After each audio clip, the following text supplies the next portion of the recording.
হচ্ছে শাকিব খান, যে হচ্ছে ইন্ডাস্ট্রির গডফাদার, তার মুভি আটকে দিচ্ছে। আর শাকিব খানের বেলায় কথা বলার জন্য সাকিবিয়ানরা আছে, তুমি অমুক নায়কের বেলায় কথা বলার জন্য একটা মাসিও থাকবে না। সে কথা বলবো জনে জনে খবর দে, সেন্সর বোর্ডের সিন্ডিকেটকে খবর দে।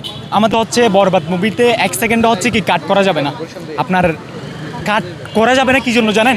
একটা ডিরেক্টর, একটা প্রযোজক এত কোটি টাকা খরচ করে মুভি তৈরি করছে, সে 12 মিনিট কাট করার জন্য মুভি জীবনে তৈরি করে নেই। সো এই যে 12 মিনিট কাট করা হচ্ছে, এগুলো কার ইন্ধনে করা হচ্ছে, কী জন্য করা হচ্ছে?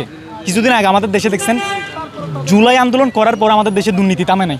কিছুদিন আগে ফাহামিদুলকে কী করছে, জাতীয় দল থেকে কী করে দিছে, শুধুমাত্র নির্দিষ্ট একটা সুতার জন্য। তাইলে এগুলো নিয়ে কি বলা যায়? আজকে হচ্ছে শাকিব খান, যে হচ্ছে ইন্ডাস্ট্রির গডফাদার, তার মুভি আটকে দিচ্ছে। আগামীকাল সিয়ামের মুভি আটকে দেবে না, আরফিন শুভর মুভি আটকে দেবে না, এটার কি গ্যারান্টি আছে?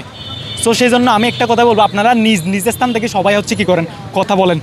আপনারা যদি কথা আজকে না বলেন, শাকিব খানের বেলায় কথা বলার জন্য সাকিবিয়ানরা আছে, তুমি অমুক নায়কের বেলায় কথা বলার জন্য একটা মাসিও থাকবে না। সেই জন্য সবাই হচ্ছে নিজ স্থান থেকে কথা বলেন। একটা কথা বলবো, জনে জনে খবর দে, সেন্সর বোর্ডের সিন্ডিকেটকে খবর দে। আমাদের দাবি একটাই, সেন্সর বোর্ডে বরবাদ মুভি কাট করতেই পারবে না। যতক্ষণ পর্যন্ত আমরা সুখবর পাই নাই, ততক্ষণ পর্যন্ত আমরা এখানে অবস্থান করব, আমাদের আন্দোলন এখানে চলবে। Thank you. একটা কথা কি জানেন, স্কুলের যে ভালো স্টুডেন্ট আছে, তাকে কিন্তু সামনাসামনি না সবাই অনেক প্রাউড ফিল করে, তাকে নিয়ে সবাই অনেক অ্যাপ্রিসিয়েট করে, তুমি অনেক ভালো, আমার বাবা অনেক ভালো।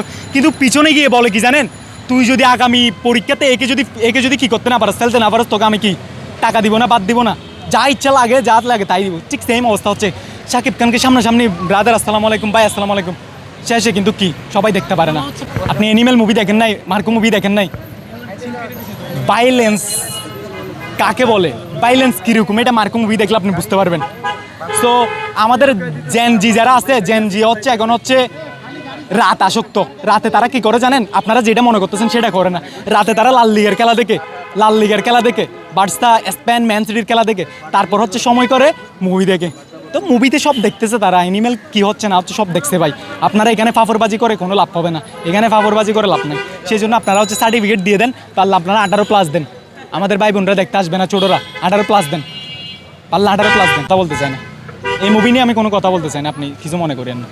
কারণ নির্দিষ্ট কিছু মানুষ আসে, এই যে ব্যক্তিটার কথা বলছেন, এই ব্যক্তিটাকে আমি অনেক সম্মান করতাম, কিন্তু শাকিব খানকে নিয়ে যখন হচ্ছে কটূক্তি করে কিছু কথা বলছে, তখন থেকে এরা আর ভালো লাগে না। কিন্তু এই মানুষটাকে নাটকের মধ্যে সবাই অনেক অ্যাপ্রিসিয়েট করতো, সবাই ভালোবাসতো।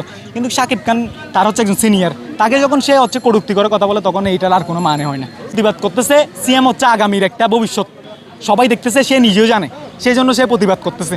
কারণ সে আজকে যদি প্রতিবাদ না করে, আগামীকালকে তার জন্য কেউ কথা বলবে না, এখানে লজিক আছে। সে প্রতিবাদ করছে, কখন প্রতিবাদ করতেছে, সেটার জন্য আমি সিএম ভাইকে অ্যাপ্রিসিয়েট জানাই। সো সিএম ভাই যা করতেছে ভালো করতেছে, তবে এইভাবে হবে না, একসাথে সবাইকে একসাথে করতে হবে।